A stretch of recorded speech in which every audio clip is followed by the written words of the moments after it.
यहाँ पे लिखा हुआ है find a quadratic polynomial each with the given number as the sum and product of its zeros respectively.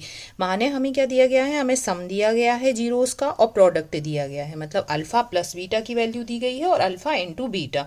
So first question में है 1/4 और -1। तो इसे हम कैसे करेंगे, हमें क्या दिया गया है, alpha plus beta is equal to 1/4 sum और अल्फा इंटू बीटा क्या दिया गया है, -1।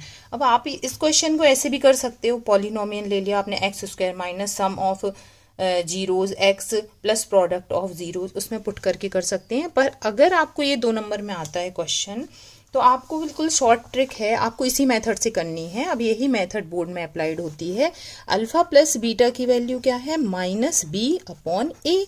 तो यहाँ पे अल्फा प्लस बीटा हमें क्या दिया है, 1/4 इज इक्वल टू -v/a।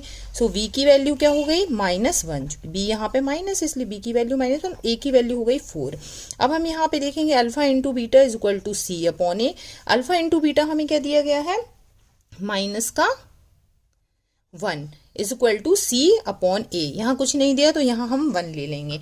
अब यहाँ पर a की वैल्यू क्या है, 4 है, यहाँ पे a की वैल्यू क्या आ रही है, 1 है, तो ये a की वैल्यु तो सेम आनी चाहिए। तो हम इस वाले इक्वेशन में ऊपर नीचे 4 से मल्टीप्लाई कर देंगे, तो ये क्या हो जाएगा, -4/4 इज इक्वल टू c/a।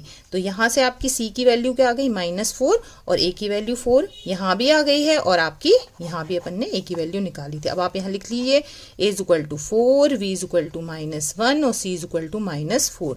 तो आपका इक्वेशन क्या होता है, ax² plus bx plus c, इसमें हम वैल्यू पुट कर देंगे तो 4x², v की वैल्यू -1 पुट करेंगे तो -x और c की वैल्यू पुट करेंगे तो